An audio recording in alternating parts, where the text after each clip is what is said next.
직장에서 일꾼을 선택할 때 어떤 사람을 선택할까요? 직장에서 일꾼을 선택할 때 아마 그 직장의 상사가 어떤 생각을 가지고 있는지 그 사람의 마음에 맞는 사람을 선택하지 않을까 그렇게 생각합니다. 시골에서 일할 때도 일꾼을 선택할 때 그 방면의 일을 잘 하는 사람을 선택하지 아무나 선택하지 않습니다. 남자 여자가 성년이 되어 결혼할 때쯤 되면 결혼 상대자를 선택을 하는데 자기 생각, 자기 코드에 맞는 사람을 선택하게 되지 누가 옆에서 억지로 좋다고 해서 선택하지 않습니다. 그 사람 참 마음에 맞네, 마음에 드네, 괜찮네, 쓸만하네, 여러 가지로 표현할 수 있을 겁니다. 오늘 본문에 있는 말씀을 제가 잠깐 소개하면 이스라엘 백성들이 요셉 시대에 애굽으로 올라가게 되고 그의 아버지 이삭과 그의 모든 가족들이 애굽 고센 땅에서 살게 됩니다. 그곳에서 사는 세월이 한 430년 정도 지나니까 요셉을 알던 사람, 모든 사람들이 죽게 되고 애굽 사람과 히브리 사람과의 적대 관계가 돼가지고 더 이상 그곳에서 살기가 어렵게 되죠. 그때 이스라엘 사람들의 간절한 소원이 뭔고 하니 우리의 조상에게 약속한 가나안 땅이라고 하는 곳이 있는데 그곳으로 돌아가야 되겠다. 과연 그곳으로 인도해 주실 분이 누구인가 라고 하는 것에 대해서 기도하게 되고 백성들이 그런 꿈을 가지고 있었습니다. 430년의 세월이 지난 다음에 지도자 모세, 나이가 80이 된 모세가 하나님의 부름을 받고 이스라엘 백성들을 애굽에서 출애굽하게 되는데 출애굽할 때 연도가 약 BC 1500년경 정도 됩니다. 광야 40년을 지나 가나안 땅에 무사히 정착하게 되죠. 가나안 땅에 정착한 후에 당시에 왕이 있었던 것이 아니고 무슨 특별한 지도자가 있었던 것이 아니고 하나님이 그때마다 사사를 선택해서 오늘날로 말하면 제사장을 선택해서 백성들을 잘 치리하고 관리하게 했던 것을 볼 수가 있습니다. 그 역사가 약 450년이라고 하는 세월입니다. 애굽에서의 430년, 또 가나안 땅에서의 450년, 연수로 계산하면 비슷하죠. 그때의 백성들이 무슨 생각을 했는가 하니 주변에 아수르나 바벨론이나 이런 애굽이나 이런 나라도 왕이 있는데 우리나라도 왕이 있으면 좋겠다. 그렇게 생각해서 당시에 이스라엘 대제사장이었고 사사였던 사무엘 제사장에게 이야기하죠. 우리도 왕이 있었으면 좋겠다. 그렇게 이야기했을 때 사무엘 제사장이 하나님 앞에 간절히 기도합니다. 기도하면서 하나님, 이 백성들이 애굽의 430년, 광야 40년, 이 가나안 땅의 450년의 역사를 지나면서 왕을 구하노니 어떻게 하면 좋겠습니까? 간절히 기도하죠. 하나님은 왕이 세워지는 것을 원치 않지만 백성들의 의견을 존중해서 사무엘 제사장에게 왕을 선택할 기회를 주게 됩니다. 그래서 오늘 본문 성경에 보면 기스의 아들 사울이라고 하는 사람에게 안수하여 이스라엘의 1대 왕으로 세우는 모습을 볼 수가 있습니다. 그때가 BC 1040년경 됩니다. 이스라엘의 1대 왕으로 선정받은 사울은 어떤 사람이었는가? 사울을 보면 성경에서는 뭐라고 표현하는가 하니 사무엘상 10장 26절에 이렇게 이야기하고 있습니다. 사울이 다른 곳에 나가서 타양 지역에 나가서 생활하다가 고향 집으로 돌아올 때에 뭐라고 표현했는가 하니 하나님께 감동된 유력한 자들과 함께 갔느니라 그랬습니다. 하나님께 감동된 사람들과 함께 사울이 어울린 것을 볼 수가 있습니다. 우리가 신앙생활할 때 아주 중요한 것입니다. 신앙생활할 때 어떤 사람하고 어울려야 될까? 크게 이야기하면 믿음이 있는 사람, 믿음이 없는 사람. 그러면 믿음 있는 사람하고 어울려야 됩니다. 믿음 있는 사람하고 어울려야 자기의 믿음을 계속해서 잘 간직할 수 있습니다. 또 믿음 있는 사람을 둘로 이야기할 때에 성령 충만한 사람, 은혜가 있는 사람, 그냥 믿음만 있는 사람, 두 사람을 놓고 비교할 때 누구와 어울려야 되냐? 성령 충만하고 은혜가 있는 사람하고 어울려야 됩니다. 그래야 본인 자기 자신도 그렇게 신앙생활을 할 수 있습니다. 성령 충만하고 은혜 있는 사람, 그 은혜 있는 사람을 둘로 또 이야기한다면 긍정의 자세를 가지고 아멘 하고 하나님 말씀에 순종하고 복종하는 사람이 있는가 하면 믿음은 있고 성령 충만한데 자기 주장이 앞서는 사람이 있어요. 그러면 누구와 어울려야 되는가? 역시 아멘하고 순종하고 복종하고 성령 충만하고 은혜가 있는 사람하고 어울려야 됩니다. 마찬가지로 사울이라고 하는 청년은 어떤 사람이었는가 하니 바로 이런 사람이었습니다. 하나님 앞에 감동된 친구들과 함께 어울렸어요. 여러분들 주변에 어떤 사람이 친구가 있는가? 여러분들 주변에 어떤 사람이 믿음의 사람이 있는가? 대단히 중요합니다. 그래서 뭐라고 이야기하는가 하니 그 교회의 담임 목사의 영성을 넘어설 수 없다. 그렇게 이야기하고 그 속회의 속장의 믿음을 넘어설 수 없다. 그 선교회의 회장의 믿음을 넘어설 수 없다. 그렇게 이야기하죠. 왜? 샘플이고 일꾼이고 지도자이기 때문에 그렇습니다. 사랑하는 성도 여러분, 사무엘 제사장이 이스라엘의 1대 왕 사울을 선택할 때에 하나님이 그에게 뭐라고 말씀했는가 하니 사무엘상 9장 2절에 보면 이렇게 이야기했습니다. 기스에게 아들이 있으니 그 이름은 사울이라. 그는 준수한 소년이라. 준수하다 그래. 준수한 소년이라. 이스라엘 자손 중에 그보다 준수한 자가 없다 그랬습니다. 사울 왕이 왕으로 선택받기 전에 하나님께서 사울을 볼 때 그는 준수했다. 이스라엘의 소년들 가운데 사울보다 준수한 사람이 없다 그랬습니다. 하나님 마음에 들었다는 얘기죠. 하나님 마음에 들었고 그 다음에 뭐라고 이야기했는가 하니 그는 키가 모든 백성보다 어깨 위는 하나 더 컸다. 등치가 아주 그냥 좋고 그런 사람이었습니다. 그래서 그에게 사무엘 제사장이 안수하여 일꾼으로 선택하게 되죠. 놀라운 것은 사울 왕이 정치를 잘해가지고 나라가 든든히 세워져 갑니다. 그리고 사울 왕의 명성이 높아져 갑니다. 명성이 높아져 가지만 외세, 블레셋이나 아수르나 이런 나라하고 계속해서 전쟁을 해야 되는데 반드시 전쟁할 때 나라의 대소사가 있을 때는 사무엘 제사장을 불러다가 하나님 앞에 제사를 먼저 드리고 하나님 앞에 예배를 먼저 하고 전쟁터에 나가는 게 그게 정치하는 방법입니다. 그런데 무슨 사건이 벌어졌는가 하니 블레셋과의 전쟁을 앞두고 지금 사무엘 제사장이 와서 제사를 집례해야 되는데 번제를 집례해야 되는데 시간을 멀리 갔기 때문에 돌아오는 시간이 맞질 않아 시간이 잘 맞질 않습니다. 사울왕이 마음에 급한 터라 아이고 뭐 제사장이 예배를 집례 안 하면 어때? 내가 하면 되지. 그리고 왕이 제사를 집례하게 됩니다. 왕이 제사를 집례하는 순간에 하나님의 노여움을 사기 시작했고 하나님 마음이 영 불편합니다. 왜? 당시에 왕은 왕권을 가진 자로서의 일을 하는 것이고 제사장은 제사권을 가진 사람으로서 일을 하는 것인데 엄격히 해야 될 일이 달라요. 다른데 왕이 힘이 있다 보니까 왕이 해야 될 일뿐만이 아니라 제사장이 해야 될 일까지도 자기가 차지하게 되니까 하나님이 사무엘을 좋지 않게 본 겁니다. 사울 왕을 좋지 않게 본 겁니다. 사무엘 제사장이 도착을 해서 블레셋과의 전쟁에서 하나님 앞에 기도하니까 하나님께서 이렇게 이야기합니다. 블레셋과의 전쟁에서 승리할 텐데 승리하면 노획물을 가지고 오지 마라. 모두 다 생명이 있는 것은 죽여라.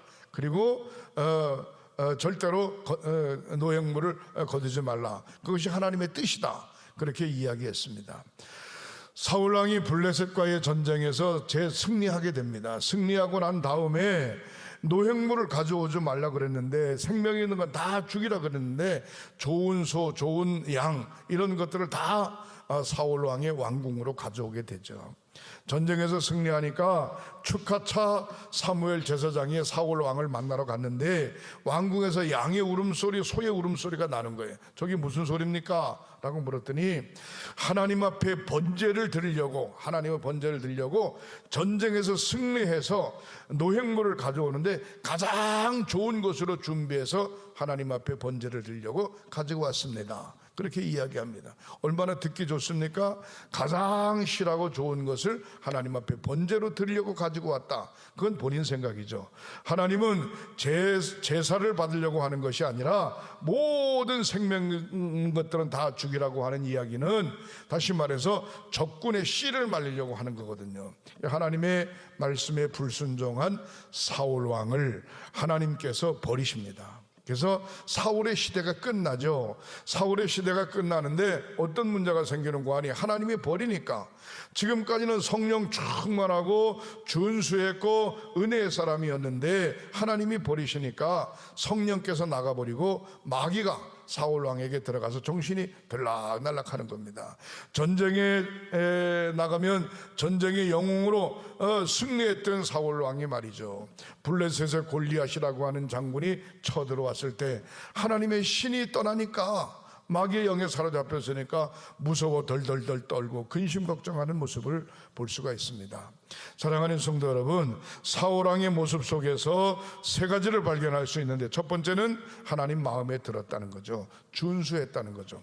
우리가 신앙생활할 때 끝까지 믿음을 잘 지키고 하나님 마음에 맞는, 하나님 마음에 합한, 하나님 마음에 드는 저와 여러분들이 되시기를 주님의 이름으로 축원합니다. 어떤 경우에도 하나님 마음에 들어야지 하나님 마음에서 벗어나면 곤란해지는 겁니다. 이것은 영적으로 뿐만이 아니라 우리가 세상 살아가는 이치도 마찬가지예요. 지도자의 마음에 들으면 쓰임받지만 지도자의 마음에 들지 않으면 가차없이 내치는 것이 우리가 살아가고 있는 세상의 구조 아닙니까? 사울왕이 그렇습니다. 근데 문제는 뭔고 하니, 하나님께서 사울왕을 선택했지만 하나님의 말씀을 불순종하기 시작하면서 사울왕이 귀신 들렸고 정신이 들락날락하고 결국 블레셋의 골리앗 장군을 무서워하게 되고, 심지어 블레셋의 골리앗을 치고 전쟁에서 매번 전쟁에서 승리한 자기의 사위 다윗을 죽이려고 하는 모습을 성경에서 볼 수 있습니다. 다윗은 얼마든지 자기의 힘으로나 군사력으로나 사울왕을 칠 수 있지만 하나님께서 기름 부은 사울왕에게 칼을 대지 않고 온전히 하나님의 세운 지도자로 인정해주는 모습을 우리가 성경에서 볼 수가 있습니다. 아무리 주를 위하여 교회를 위하여 좋은 일을 한 것 같아도 변명하면 안 됩니다. 하나님이 하지 마라 그러면 하지 말아야 되고, 해라 그러면 해야 되는데, 하지 마라고 했는데도 불구하고 일을 저질러 놓고, 아이고 내가 교회를 위해서 했습니다, 목사님을 위해서 했습니다, 성도들을 위해서 했습니다, 나를 위해서 한 게 아닙니다, 그렇게 이야기해도 소용없습니다. 중요한 건 하지 마라 그렇게 이야기하면 어떤 일이든지 하나님의 뜻에 순종하는 그런 믿음의 자세를 가져야 되는 줄 믿으시기를 주님의 이름으로 축원합니다. 사무엘상 15장 10절에 보면 뭐라고 이야기했는고 하니, 내가 사울 왕을 세운 것을 후회하노니 그가 돌이켜 나를 따르지 않고 내 명령을 행하지 아니하였음이니라. 사무엘이 근심하여 온 밤을 하나님께 부르짖었다 그랬습니다. 사무엘이 하나님의 음성을 들은 겁니다. 무슨 음성을 들었는고 하니, 내가 사울 왕을 선택한 것을 후회한다.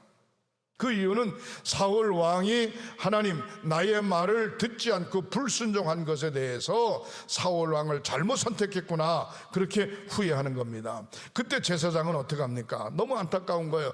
자기가 안수하여 기름 부어 왕으로 세웠습니다. 첫 번에 하나님의 음성을 듣고 준수한 사람이라고 인정을 했습니다. 그러나 그 말을 사무엘이 듣고 밤새도록 하나님 앞에 울며불며 기도, 하나님 세울 때는 언제고 내칠 때는 언제입니까? 하면서 계속해서 하나님 앞에 탄원하는 기도를 하게 되죠. 그래도 하나님의 마음은 전혀 바뀌지 않고 사울 왕의 시대가 끝나게 되고 두 번째 다윗 왕의 시대가 도래하게 되는데, 여기 한 가지 알아야 될 것은 뭔고 하니, 다윗 왕의 시대가 시작되면서 그의 후손에서 메시아 예수 그리스도가 이 땅에 오신다고 하는 사건을 우리가 성경에서 볼 수가 있습니다.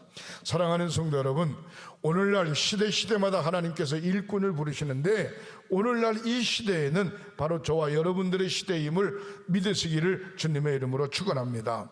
저와 여러분들의 시대인데, 바로 우리 시대에 우리가 어떻게 가야 될까 아주 중요합니다.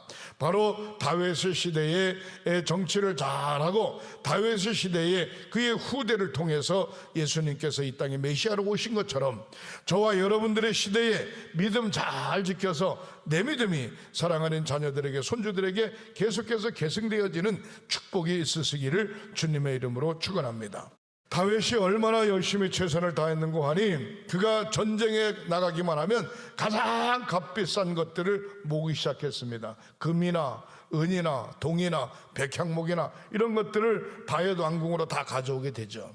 가져오게 되는데 그 이유는 뭔고 하니, 하나님의 성전을 지어야 되겠다. 하나님의 성전을, 나는 호화로운 왕궁에서 살면서 하나님의 법궤는 천막 속에 있어야 되겠냐, 성전을 지어야 되겠다, 그런 생각으로 그런 귀한 일을 하게 됩니다.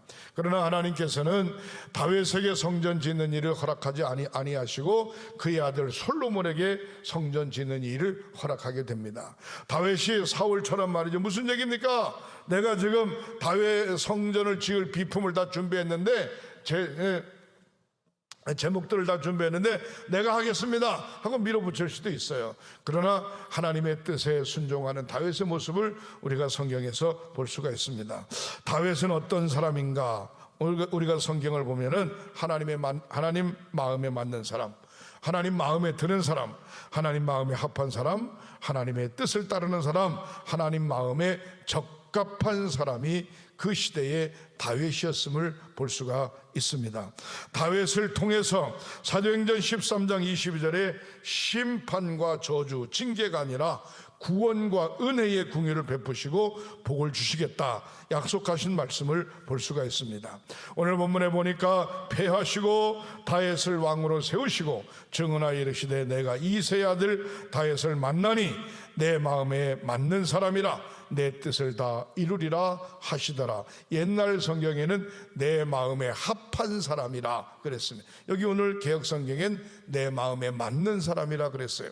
여러분, 자기 마음에 맞는 사람끼리 친구가 되지 자기 마음에 맞지 않는 사람하고는 친구가 될 수 없어요.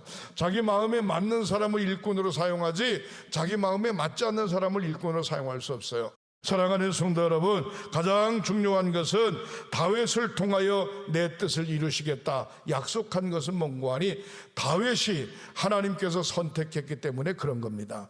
여기 있는 양명한 감독이 철저하게 하나님 마음에 합하고 하나님 마음에 선택받았다고 한다면, 우리 교회의 장로님, 권사님, 집사님 모든 분들이 부족한 종과 함께 뜻을 모아서 귀한 일을 이루어 가야 되고, 동부연회를 위해서 제가 선택받았다고 한다면, 동부연회에 700여 교회의 성도들과 10만 성도들과 880명의 교역자들과 24명의 감리사들이 똘똘 뭉쳐가지고 양명한 감독을 잘 보필해서 연대를 든든히 세워가야 되는 것이 우리에게 준 사명이고, 하나님께서 저에게 주신 사명임을, 저와 여러분들에게 주신 사명임을 믿으시기를 주님의 이름으로 축원합니다. 자, 말씀을 정리합니다. 다윗은 어떤 사람인가? 첫 번째로 하나님의 신에 감동된 사람입니다. 하나님의 신에 감동됐다라고 하는 얘기는 성령 충만한 사람이다, 그렇게 이야기할 수 있습니다. 하나님의 신에 감동된 다윗, 그는 어떤 사람이냐? 찬송 부르면 마귀가 도망가. 그리고 어려운 일이 생기면 하나님 앞에 무릎 꿇어. 그리고 하나님을 뭐라고 고백했는가? 그는 나의 목자시요 나의 반석이시요 나의 방패시요 나의 위안자시요 라고 고백할 정도로 철저하게 하나님 제일 중심으로 다윗의 신앙의 고백을 볼 수가 있습니다. 다시 말해서 다윗이 가지고 있는 것은 하나님의 신에 감동된 사람, 하나님의 영에 의해서 움직이는 사람, 그런 사람입니다. 그런데 안타깝게도 하나님의 영에 의해서 움직이는 사람인데도 죄를 짓고 엉뚱한 일을 저지르는 모습을 성경에서 볼 수 있습니다. 참 기가 막힌 노릇입니다. 무슨 얘기인고 하니, 지금 다윗의 신하 우리아가 전쟁터에 전쟁하러 나갔습니다. 전쟁하러 나갔는데 다윗은 왕궁에서 혼자 있다가 우리아의 아내 밧세바가 목욕하는 모습을 보고 왕궁으로 불러들여서 간음죄를 저지릅니다. 이런 세상 못된 일을 하는 모습을 누가 알았는고 하니, 당시에 나단 선지자가 알게 된 겁니다. 그 나단 선지자가 목을 내놓고 다윗에게 찾아가서 이렇게 이야기하죠. 다윗 왕이시여, 세상에 이럴 수가 있습니까? 무슨 얘기입니까? 잘 사는 집에 양이 수천 마리가 있는데, 못 사는 집에 양 한 마리, 딱 한 마리밖에 없는데, 잘 사는 집에 손님이 왔는데 자기 집에 양을 잡아도 얼마든지 잡을 수 있는데, 못 사는 집에 양을 한 마리 잡아가지고 대접하는 게 이게 맞는 겁니까? 라고 물었을 때 다윗 왕이 그 놈이 도대체 누구냐 이 말이, 나쁜 놈이 말이지. 그랬더니 나단 선지자가 하는 얘기가 바로 그 사람이 왕이십니다. 무슨 얘기냐? 다윗 궁에는 궁녀들이 수천 명이 있는데 우리아의 아내를 간음했다라고 하는 얘기는 이건 무슨 문제냐? 다윗이 깜짝 놀랐습니다. 자기 자신의 모습을 돌아보게 되고 왕위에서 내려앉아서 하나님 앞에 대성통곡하고 회개하는 모습을 볼 수가 있습니다. 다시 말해서 다윗은 하나님의 신에 감동된 사람이고, 골리앗 장군 앞에 서서는 믿음의 담력이 있었던 사람이고, 하나님 앞에 절대 순종했던 사람이고, 나단 선지자가 제사장이 이야기했을 때 아멘하고 자기 자신을 돌아보고 회개할 줄 아는 사람이었습니다. 대부분의 사람들이 그러죠. 나만 잘못했냐고, 누구도 잘못하고 물귀신 작전으로 끌고 들어가는 경우가 없지 않아 있는데, 다른 사람이 이야기할 거 없어요. 잘못했으면 주여, 내가 죄인입니다, 나를 용서하여 주시옵소서 라고 고백할 수 있어야 되는 것이죠. 다시 말해서 나단 선지자의 책망을 통해서 다윗은 회개할 줄 아는 그러한 신앙을 가진 사람이었음을 볼 수가 있습니다. 사무엘하 12장 17절에 보면은 사울 왕과의 의를 지키기 위하여 요나단을, 건강이 좋지 못한 요나단을 끝까지 잘 사울 왕의 아들을 잘 도와주는 그런 모습을 볼 수가 있고, 역대상 22장 14절에 보면 하나님 앞에 전쟁에서 취한 가장 귀한 것을 하나님 앞에 드리는데 금과 은과 동과 백향목과 이러한 모든 것들을 하나님의 성전 짓는 일에 최선을 다한 모습을 우리가 성경에서 볼 수가 있습니다. 다윗은 어떤 사람입니까? 하나님의 신에 감동된 사람. 다윗은 어떤 사람입니까? 믿음의 담력 있는 사람, 하나님 말씀 앞에 절대적으로 순종하는 사람, 자기 자신의 잘못을 깨달았을 때 무릎 꿇고 하나님 앞에 회개할 수 있는 사람. 시편 23편에 보면 감사와 찬양의 사람임을 볼 수가 있습니다. 시편 23편 1절서부터 보면은 여호와는 나의 목자시니 내가 부족함이 없으리로다. 그가 나를 푸른 초장에 누우시며 쉴 만한 물가로 인도하시는도다. 내 영혼을 소생시키시고 나의 이름을 위하여 의의 길로 인도하시는도다. 내가 사망의 음침한 골짜기로 다닐지라도 해를 두려워하지 않을 것은 주께서 나와 함께 하심이라. 주의 지팡이와 막대기가 나를 안위하시나이다. 주께서 내 원수의 목전에서 나에게 상을 베푸시고 기름으로 내 머리에 바르셨으니 내 잔이 넘치나이다. 나의 평생의 선하심과 인자하심이 정녕 나를 따르리니 내가 여호와의 집에 영원히 거하리로다. 다윗의 신앙의 고백이 바로 저와 여러분들의 신앙의 고백이 되고, 다윗의 찬양이 저와 여러분들의 찬양이 되어지고, 다윗이 가지고 있는 믿음의 담력과 신에 감동된 모습이 저와 여러분들의 모습이 되어지시기를 주님의 이름으로 축원합니다. 시편 27편 1절에 다윗은 여호와는 나의 빛이시요 나의 구원이시요 내가 누구를 두려워하리요. 여호와는 내 생명의 능력이시니 내가 누구를 무서워하리요. 담대히 담대한 신앙의 자세를 가진 모습을 볼 수가 있습니다. 총체적으로 어려운 시기에 담대한 믿음의 자세를 가지시고 철저하게 하나님 앞에 하나님의 신에 감동되어 믿음을 잘 지켜가는 저와 여러분들이 되시기를 주님의 이름으로 축원합니다.